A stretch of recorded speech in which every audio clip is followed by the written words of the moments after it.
financial situation at a time, Absolutely. right? Yeah, Tony, do me a favor, please. Introduce yourself to my audience a little bit about who you are and, of course, where they can find you. sure. My name is Tony Manganiello. I shorten it for Tony Mags because that last name's everybody butchers it.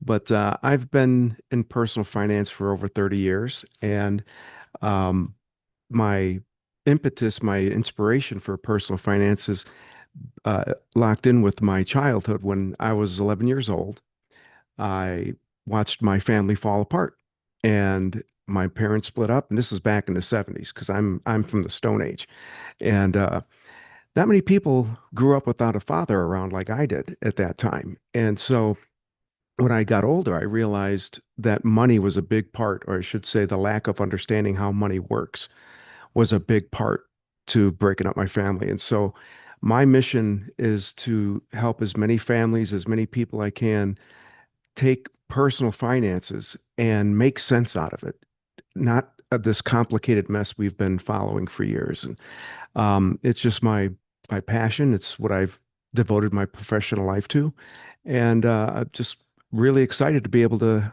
talk, reach out to your audience and see how I can help them.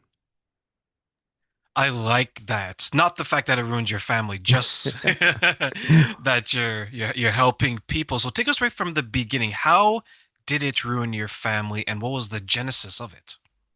Well, I was a kid. I was 11 years old, and my father got laid off, and then he started his own business.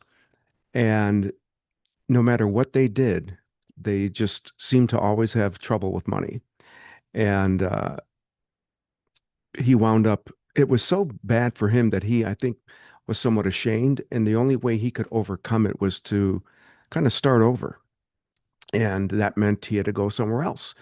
And as I got older and as I grew up, my mother, we were always having money troubles. And so what I had thought was the solution was to make more. And well, that's a short-lived answer because of the way our system is designed. I call it the payment matrix. And what I mean by that is you get stuck into a system, you get plugged into a system that is designed to drain your wealth and make you feel like you're never going to make enough. When you realize how the numbers work, which is I'm a numbers geek. And so I kind of dove into the numbers and found out it was a much simpler than I thought it was. It's just a bottom line scenario of knowing how the numbers are designed to work against you so that you can flip the script and begin to get unplugged from what I call the payment matrix and work on getting debt free and skyrocket your wealth potential because each and every individual in this country, that if they're working between the first day they work, the first paycheck and their last one, it's going to be like $2 to $3 million. And a lot of people think they need to worry about generating wealth. Well, I got news for you. You're already doing that. What you need to learn is how to accumulate some of the wealth you're already generating. And that's what the message is all about. And our strategies are focused on. Why do you then think so many? Let me take a step back. With all the help out there, with all the focus on money, right? Like some people feel like they can't breathe if they're Yeah. not earning X amount of income. Why do you then think so many people maybe ignore the responsibility of being able to provide for their family? I got a bit of a different perspective on it. I don't really think it's a matter of ignoring. I think it's more a matter of I'm doing everything I thought is right and it's still not working. And here's what I mean by that. The payment matrix has what I call the 50-50 scam. The 50-50 scam is you sit down, and I've been doing this for decades, and I've seen this over and over again. You sit down and you look at someone's budget. Okay, first of all, you're told you should budget. And I kind of picked this apart in that budgeting is one of the reasons why people are failing. And the reason for that is because when you put together your budget, what is the purpose of the budget? It's to make sure you can make your payments. Well, that then unknowingly places the purpose of your income to make payments, which is not what you should be focused on. Of course, payments have to be made, but the purpose of the income from your work should only be to replace the income from your work. And because everybody just starts out saying, "Hey, I make this much money. That means I can afford to pay this much. I got something left over." And somehow I'll go to the Wall Street crap tables and see what mutual fund might get me there. And that's why people are struggling because when you look at the 50-50 plan, which without going into too many details and try to bore everybody, when you look at making a budget, you're always trying to make the number at the bottom of the page as big as possible, meaning what's left over. So what do? You make sure you're making the smallest payments you can in between. Well, when you make the minimum payments on your debt payments, you're paying the maximum interest. And what that basically winds up being is that you work January through June just to bring home enough to make your debt payments. And of that amount of money, half of that, or January through March, is just interest on your debt. No one's been taught this. You're thinking, I'm making my payments, I'm getting ahead. I got a 6% mortgage, I got a 15% credit card, I've got a 7% or 4% auto loan, I got a 5% student loan. Those percentages are a myth because what they do, they don't determine how much interest you pay. They just determine what your minimum payment is. And so I've analyzed over and over again, people are working half the year to gross that much money to bring home enough to make their payments every year, and they don't even know every month they're paying 50% or more in interest. And that's why when they get to the end of the year, like we're at now, we're coming up on the holidays. I can't tell you how many people will say next year is going to be different. And then they go through Groundhog Day. And it's over and over again because they're following budgeting plans. They're following things like pay yourself first. They're following things like a mortgage is good debt. And it's all part of the system. It's all part of the payment matrix designed to have you work in your entire life generating $2 to $3 million and not even realizing that that money is accumulating for the banks and the creditors when it should be accumulating for you. And so what we do is we just teach a simple way to turn the tables on that and begin to redirect cash flow so that you wind up with as much of what you're going to make as opposed to the banks. Would it be safe to say that some people are influenced by outside factors such as the Oh yeah. bank, such as society, and they're focusing more on those voices instead of the voices within themselves? Yeah, they are very much influenced by our culture. I got to have the newest phone. I have to have the newest car. I need to all of these material things and the keeping up with the Joneses has been something that's been around for decades. And so when they realize what my own personal experience is, when I sit down and I actually look at someone's uh, profile and I put them through a process of understanding what it's all about, they tell me, why haven't I learned this before? Why don't they teach this in school? And when you see how the numbers work, you begin to say, wait a minute, what I thought I needed to keep up with the Joneses, it's not worth it because they wind up seeing how detrimental and how much damage it's doing. And when they turn the page, you see you can wind up having pretty much what the Joneses are having. But bottom line with the Joneses, though, is there when you walk around stressed out financially, are you showing it or are you putting on a smile and wearing that mask, right? You wear the mask. So are the Joneses. And everybody's keeping up with the Joneses and they're all going to work until they die. And that's tragic to me because I saw what it did to my family. I know it's doing it to families all over the country because personal financial stress is a primary factor for divorce. It's a primary factor for being distracted at work. No one feels good financially, and that's why nobody wants to talk about money because they're ashamed or they're embarrassed. And what I have been doing for 30 years is saying, you don't need to be ashamed or embarrassed now. Let's take a look at how the numbers actually work and get them working in your favor as opposed to the system that's draining you month by month. I've seen families that went from really happy Hmm. to absolutely miserable because of money. There was someone I used to work with. Her parents, they both worked, but the dad, he had a really good job and kept on moving up, making lots of money. They ended up getting a house, 5 acres, the Canadian American dream, right? They even Hmm. had a Hmm. dog, Tony. They Yeah. even had the dog. So he ended up losing his job. Ah. And now there's a difference of lifestyle. So what he did, because he as a man still felt responsible to provide safety and security for his wife and for his daughter and for the son, he worked different jobs. Nothing as glamorous, nothing as sexy as what Hmm. he had before, but he was able to make it work. Yeah. Eventually, he built himself back up.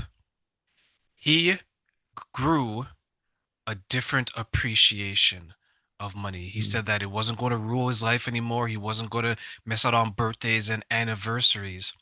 Unfortunately for him, his daughter got used to the lifestyle. So Mm. now the other family members understood where he was coming from. They had adapted. She had a difficult time with his new philosophy because she was so used to the lifestyle. With Yeah. that said, Tony, I guess my question then to you is when you're helping these people, do you see some people within the family not able to let go of the lifestyle of trying to keep up with the Joneses? Well, when people understand that that's a trap and the numbers show them that keeping up with the Joneses means you're going to be where they wind up. And that means you're going to wind up working till you die. And it gives them a different paradigm because what people need is a paradigm shift because they think they're following budgeting and pay yourself first and good debt is, there's something like good debt and all these other types of things that you're told to follow. And somewhere in there, you're trying to figure out why isn't this working? One of the things people need to learn more than anything is that your income is a shovel. You're either digging a hole or filling one. And when you make a lot of money, that shovel gets bigger and bigger, and so does the hole gets deeper and deeper. And like for the scenario you explained with the family you were referring to, he had a big shovel, and then all of a sudden he was left with a spoon, and he realized, uh-oh. And I've seen that happen over and over and over again. And so, getting one of the things that we do is we tell people, hey, share this information with your family. I'll even get on Zoom meetings with, I've done this several times, get on Zoom meetings with the family to help them get their family on board. You've heard the family that prays together stays together, the family that pays together stays together. And too many people are, they're not wanting to share this with their uh, of age children, like upper teens, that sort of thing. Teaching kids about how money works is critically important because the culture and this matrix of payments that we're born into is designed to drain your wealth. Just like the movie, it's designed to drain all, you're just a battery, a human battery in the movie here, you're a financial battery. And when people begin to understand that and they can see that when there is a way to get the things that you would like, but you can do that without getting drained financially over your lifetime. What do you then think are some of the consequences that people face when they're pursuing this type of life? Well, the consequences are real. The National Institute on Retirement Security did a study a while back, and they found that 92% of all hardworking Americans will not be able to quit working. And what they mean by that is they will have to continue to work until they die if they want to maintain the lifestyle they enjoyed while they were working. So over the lifespan, we call it the lifetime value is what you're going to generate in income between the first day you get your paycheck to you drop dead or you retire. $2 to $3 million is what's going to be generated. Anybody on watching the podcast, listening to the podcast would say, hey, if you gave me $3 million today, I would retire, right? Well, you're going to get it anyway. It's just going to come out over a period of time. So why don't you use the money, the cash flow that you're generating to replace the cash flow that you're generating by using things a little bit differently, by using money and different strategies that we teach that that have been used for over a century and get to the point where you're thinking, hey, of the $2 to $3 million that I'm going to generate in my working lifetime, we focus on how much of that are you going to keep? Forget about, paying all your bills and go chasing after double digit rates of return in different mutual funds or whatever, in different IRAs, 401ks, and all that stuff. Don't worry about that. Do something a little bit different that rich families have done and 700 of the Fortune 1000 companies do. And we teach them how to do this and get the money that they're generating to begin to accumulate because everybody's already generating wealth, but they're not accumulating any because they don't know that the way the system's designed, it's not designed to help them. It's designed to drain them. Here, let me give you this example. Terrain, if I told you that if I have a plan that you can, in our culture, it's often referred to as the biggest investment a family makes. And that investment's going to cost you $1,900 a month. And at the end of 7 years, what do you think you should have for in return for that 1,900 a month for 7 years? Take a guess at what you think that's quote unquote investment should be. Oh, and you're not including interest or just Uh, doing simple math? Interest, whatever. Just if you were to put $1,900 Oh, I want away a every couple of month into million an based on investment, that. okay, Yeah, you know how much people get? much. $30,000. You know what it's called? A mortgage. If I'm trying to sell you an investment like that, where you're gonna give me $1,900 a month for 7 years, and I'll give you 30 grand back, you'd have me arrested. But you wrap a mortgage around it, and they're begging to be able to take part in a plan like that. What they don't realize is how the mortgage interest rates work. A 6% mortgage of a $300,000 home, that's the example I'm sharing. So people will say, yeah, but it's going to appreciate all this other stuff. It has to appreciate 5% a year, and you have to sell it at market value just to break even. That's what you get for your $1,900 a month. And so this is the type of thing they call this good debt. It's the worst kind of debt around. So it's not, what kind of debt? It's necessary debt because you got to have a place to live. But we are teaching people to get out of debt completely, pay off mortgages, car payments, credit cards, everything in less than a decade and become their own funding source for the things they need out of life and redirect all that cash flow from going out to the banks and to the creditors to building a legacy for their own family instead. What I've found is when I've talked to people regarding finances, Mhm, especially people who, let's say they're college university educated, mhm, and let's say they have a job that is considered a career. So we're going to mhm. broaden this pool in this example. Sure. In general, what I found when I talked about finances is a certain level of pride when it comes to Mhm. their finances. There's a certain level of happiness because they feel they've accomplished certain things depending on the job that they have. Mhm. And in some cases, out of those people, underneath all of that is a sense of insecurity Right. because their job, their finances, their lifestyle is a big part of their identity. And for them It to is. reach out and say, Tony, Terrain, I need help is an act of vulnerability they're not ready for in a lot of Right. cases. Do you find that as well? I do. And that's why I'm so adamant about teaching people that you feel that way, not because you've done something wrong, but because you've been deceived to follow these strategies that you didn't know were draining you the way they are and get them to realize that you're not alone. 92% of every hardworking American is not going to be able to quit working. That doesn't mean the 8% are living high on the hog. That 8% are just barely making it.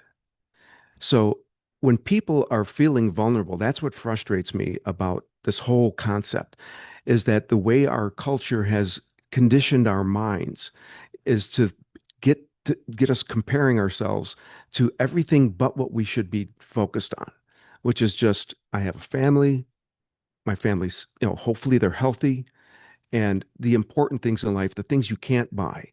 And when you realize that you help someone understand, like for instance, I have a family that I put together based on all the numbers I've done over the years.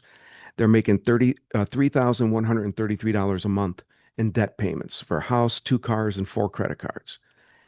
And I run their numbers through our process, and they see that every month, 57% of that money is interest. When I do consultations with people and I show them it's up the mid 40s to up to over 50% every month is interest. And they're shocked because, wait, I thought I only had a 4% mortgage. I thought I only had a 15% credit card. I thought my car loan was only 5%. And no one's taught them how the numbers work. And so when people feel the way my approach is, there are some people out there that are like, oh, you should have known better. There's no way you could have known better because no one's teaching you. So my approach is to help them feel validated that, you know what? Everybody's following this path. And to me, it's sad. It's a bittersweet thing because it's bitter because I hate to see people struggling like that. But it's sweet because it's job security, because nobody else is really teaching this stuff the way we do. And so that's when it comes to families and that sort of thing, it's just getting them to feel validated that yes, things could be better, but the reason they're not isn't because of you or anything you decided to do. It's because of the system you've been sold like everybody else. They've all been taken advantage of. And the people who are making a lot of money, that just means they're digging themselves a deeper hole. And it's all proportionate. You mentioned that money is it can be a problem when it comes to Mm. relationships. A lot of marriages break up because of it.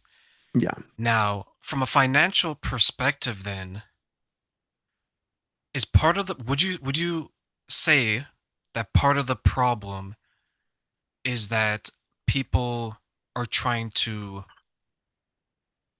provide for their family in the best way they can, and they're struggling to find another way? Yeah. They're struggling because, like I said, the system's draining them and they don't understand how much it's draining them. If you've been working for 10 years, do you feel 10 years older? Yes.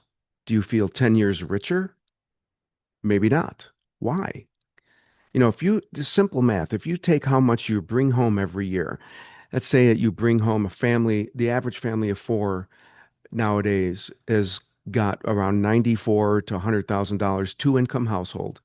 So they've got about $100,000 a year that they're grossing. And out of that, 22% federal tax bracket, maybe 5% state, they're bringing home roughly 75, $80,000. So let's just use the lower number, $75,000. Multiply that by 10, you get 750. How much debt that family has? Probably around a quarter of a million to $300,000. So they're going to bring home more than twice what they owe inside of 10 years. So the question isn't, how can I get out of debt so quickly? The question is, why can't you? And that was what begins to open their eyes. And then we start to show them how the numbers work and get them to realize that this is a scam. The banking system, I'm not a conspiracy theorist. I'm a numbers guy, but it's a scam. I mean, the Federal Reserve, all that stuff. I'm not going to get into it. The bottom line is families are generating enough to like your families don't sit down and plan, hey, in 10 years from now, let's be struggling.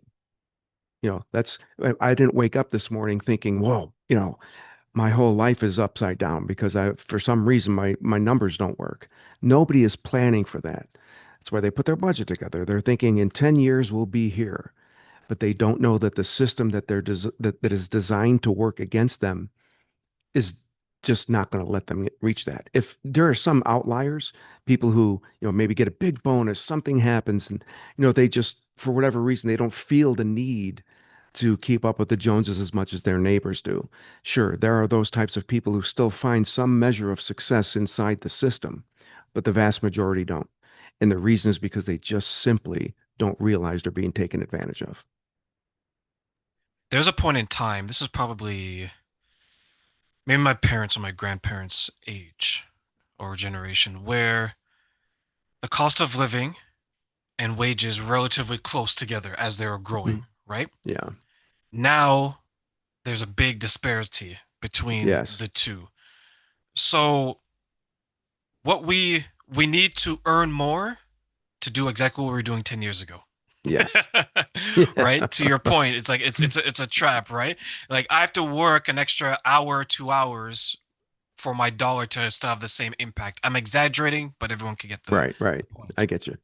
Right? So over the last number of years, more and more people are talking about it, more and more people want to be aware. But it seems that instead of maybe doing what you're suggesting or that side of it, what they're doing is they're increasing their hours, right? Hmm. Because at the end of the day, there's if you want to break it down to the simplest terms, there's probably two ways to correct this, right? Either you make the change and you change your lifestyle, you change your expenses, or you continue to work yourself like so many people and they don't even see a future Right. without work. Do you come across people like that who turn to you, Tony, they said, I expect to work every single day until I die because I don't see a life without work. Well, if they need work to be fulfilled, that's one thing. I mean, could be retiring soon, but I love what I do. I mean, I'm working from home. I work with people all over the country. I might travel now and then and speak to other groups, whatever. And I'm on a mission because I see that people like what you're talking about, if work is something you enjoy, but if they're trapped in a job because they can't escape because the system has drained the wealth that they're generating, that's what I have a problem with. And I want to help people realize, yeah, making more money is always a good thing as long as you don't make it in the system that's designed to drain it away from you at the same time. Because if you use the shovel analogy, if you're making more money and you start filling the hole, see, that's the thing. After 10 years, most people are about 8, 9 years, they're completely debt free. We're talking two, three, some cases, $4,000 a month in debt payments. When you think about how much debt payments you have going out the door, that's why I say you have to work 6 months out of the year just to make enough money to bring home the money that you can make the debt payments with.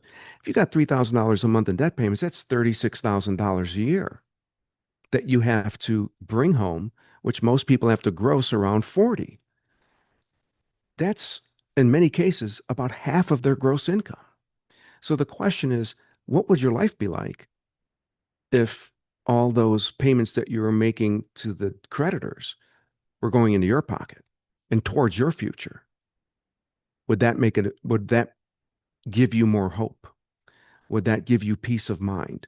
And that's when you say that the folks they feel like there's no life without work, it's because the system has taught them that you must keep feeding the system. You must keep, you must remain plugged in, and all of your financial energy is going to be drained from you. And when you're done, we'll get rid of you and plug somebody else in. And that's what the whole message is about, to get people to realize there is another way. You can escape this payment matrix, you can become debt free, and you can skyrocket your wealth potential because you're going to make a small fortune unless you're about to retire in a few years. And, I can't, there's something I call the retirement cliff. The younger you are, the more time you have before you hit it. The older you are, the closer you are to going over it. The problem with the retirement cliff is that when you go over it, you don't die. You just have to work until you do. And so I'm trying to help people avoid that retirement cliff, get them to see, wait, between now and that year, that retirement time frame, how much of that small fortune that you will generate are you going to keep? Let's see if we can't get you to keep 50, 60, as much of it as we can percent. Because you're going to have to pay bills. You're going to have living expenses, food, and you got to have a life. I mean, that's the one thing a lot of people think, well, I'm either going to live like this and struggle so I can have the things I want because that's the only way I can get them, or I have to live like a pauper. I have to, that austerity type stuff. No, it's taking a little bit of a shift of a couple years to get the redirection of your cash flow to work towards your future as opposed towards filling the bank's pockets. Then you get to see, wait a minute, I might actually have a life. We call it job optional income. Have enough money that you've built. I mean, like I said, you're going to generate millions in your working lifetime. If you had $1 million right now, most people would be life changing. Well, you're probably going to earn that much in the next 15, 20 years, at least that much. So what about getting on a plan to help you keep as much of that as possible? Would that help? Most likely it would. Is that scary for people to acknowledge, to make that shift and realize that they do have the power to make that change? They probably may be afraid of it, or they just don't know that they can do it. No, that's the thing is they, like I said, people will tell me all the time, how come I never heard about this before? It's because, we're teaching a system contrary to what people are plugged into. And the system that you're plugged into is designed to keep you in a lifestyle of a life of payments. Refinance your house so you can save a little bit, right? Well, it's such a joke. And everybody who refinances their house, and the National Association of Realtors and other sources will say every 7 years people will either refi or move. That's why I use that 7 year investment plan, because that's what most people are always in the first 7 years of a mortgage. And the only real equity they're building is what the appreciation is, but they never stop to think that $1,900 a month for 7 years, it's like $136,000, and 108 of that was interest. When they start to see those numbers, see, most people think, yeah, I know it's not designed to work for me, but I got to do what I can do. I just got to play along. And no, you don't. You do have options, and that's what we teach. We teach you that these options exist, and you have the choice now to choose path A or path B. And when they see the paths, then that's all I can do. I can just show people, like Morpheus told Neo, I can only show you the door, Neo. It's you who has to walk through it. And that's what I'm out there doing. I'm out there trying to find people who want to know more, how they can find that door. And I show them where the door is.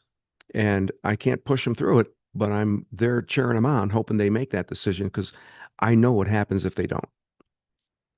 I've seen people approach that door to a better life, and the closer they got, the more anxious they became. Yeah.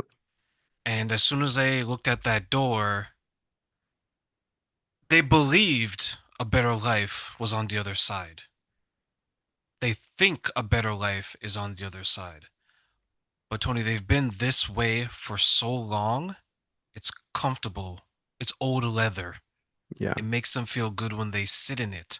So for Hmm. what you do, share with us some of the strategies to help people get over that hump and be like, and tell them that going through the door, there's nothing to fear. It will be Right. okay. Yeah. To me, it really gets back to family, especially for men. We're grunting and snorting. We want to make sure we take care of our families and all that stuff. Um, I want people to know that yes, you deserve it. The anxiety a lot of people will run into. I don't know if I'm a big fan of neuroscience. I've studied psychology. I'm not a psychologist. I don't play one on TV, but I'm like an aficionado, and I've been studying the mind for decades. And most people, I'm a believer as well, so I'm not going to push my faith on anyone. But Jesus said, if you believe in your heart, what you believe in your heart will be done for you. And I believe that there are a lot of people that, as they were young in their formative years, one of the things that I'll teach people is that, according to Bruce Lipton, Dr. Bruce Lipton, he did all kinds of neuroscience work. If you think about your earliest memory, that earliest memory in your life is usually around the age 6, give or take. So, what was happening up until then? Where was your memory? I mean, obviously you were around, so why don't you remember anything? And that's because as the brain is forming in those early years, they've done studies where they show that the brain is operating at a frequency that's very similar to what hypnotherapists use. So, like my sister wanted to quit smoking years ago. So she went to hypnotherapist, hypnotize her, she quit smoking. So, what does that mean? That means during those early years, your brain is being programmed. It's absorbing this stuff at a subconscious level. And there's something in neuroplasticity called, I should say, there's something in neuroscience called neuroplasticity. And what people need to begin to do as they approach that door is ask themselves, why am I afraid to go through it? What is on the other side? Most people will believe that there's a sense of loss. Like you said, they've this old comfortable chair that I'm sitting in. And what we have to help them realize is that that's part of the system, that you've been programmed to think that you don't deserve more. Many of us, I had to deal with this. That's why I've studied the mind for so long because I was like, I mean, if they did a case study on me, I don't know, it would be ugly. But the bottom line is our minds are constantly trying to survive. In those early years, if that door to a better life is scary, you need to ask yourself, why are you afraid to improve? And what you'll find the answer is almost always because you believe you don't deserve it. Well, why do you feel that way? And begin to realize that, you do deserve it. Maybe, you feel like you're unworthy. Who is it? But the bottom line is it's for your family. It's like for me, I did all this research because I wanted my family to thrive. I didn't want my kids to grow up the way I did. And so it's just a matter of understanding that we need to question those thoughts. Like if you have a transmission go out in your car, what do people say? Figures. Story of my life, right? That means you're expecting bad things to happen. And if you had good news, like you got a scratch off and you won $1,000, hey, I can't believe it. What does that tell you? You're expecting bad and you're not expecting the good. And if that's what you find yourself doing, just start questioning that and realize that's your mind's program. Your subconscious mind needs to be made aware of, hey, that's not right. And neuroplasticity is about rewiring the way their synapses are firing. And so that's a big part of what people need to realize when it comes to money is that those with the Midas touch, they have their conscious and subconscious mind in harmony. People who don't have the Midas touch have a conscious subconscious conflict. The conscious mind wants more. The subconscious mind has been programmed that you don't deserve it, or it means you're out of your comfort zone and all that other stuff. And that's what creates that tension. And so the way to overcome that is just simply start to question where did that thought come from? And do I deserve it or don't I? And does my family deserve better or doesn't it? The answer to that is always yes, your family and you do deserve better. The banks don't deserve all your money. You do. And that's how people can begin to, toe in the water, ankle, knee deep, hip deep, and just slowly focus on making sure you realize that this is a system designed to drain you in more ways than one, emotionally as well as financially. And you deserve more. Your family deserves more. And that's really what my passion is about. What role then do you think someone's childhood experiences with their family and money would play on their adulthood expectations of it? Well, most of it's why people are not really doing as well as they thought they should, because they're in this system that keeps them down, and subconsciously they believe that's where they should be. And so when you have that conscious thought to say, "I want to be better," and it's the Maxwell Maltz wrote a book in the 50s. I think it was the 40s or the 50s. I don't know if you've ever heard of have you heard of psychocybernetics? Uh, he he's a guy. He was a why can I never remember, a plastic surgeon. And he had people that were good looking people coming saying they wanted this to be fixed, that to be fixed. And he began to question why. And he came up with the whole concept of what's called a self image. And he says the self image is something that we all have. And that self image is like a program inside of a missile. A missile's programmed to hit its target.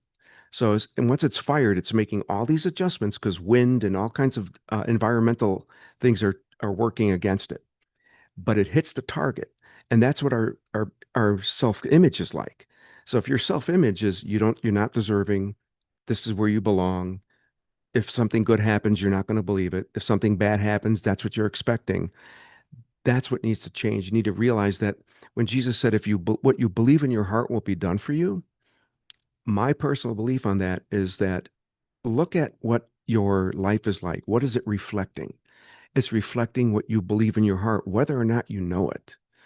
And so just realize, come into the point where you're like, wait a minute, I don't believe this is what I was meant for. I believe I was meant for more. And we are. I think everybody's meant for more. And that's why I'm doing what I do, is because I want them, number one, to see the numbers. Hey, the numbers don't work. And number two, start questioning those thoughts that come into your mind without you thinking. Those reflective thoughts, like, you hit your knee at the doctor, you just checks your reflexes. We have thought reflexes as well, and most of them don't belong there, and we don't know it. Tony, as we close, I want to ask you one final question, Hmm. if you will allow me, of course. Sure. I want to give you three wishes, and with this is three things you would wish that people would knew about this question. So, what are three things, Tony, you wish people knew about financial freedom and why? Well, financial freedom is a relative term. Whatever value you bring to the marketplace will determine what you get paid. But no matter what that is, as long as you understand how the numbers work, you can achieve some form of freedom at the level of income that you're working with, because everything is proportional. And so understand that no matter what you think is happening to you, there is a way to take the numbers and make them work for you instead of against you like they are. And financial freedom is really about having peace of mind, knowing that as you come to the end of your life, you've done the best you can and you weren't taken advantage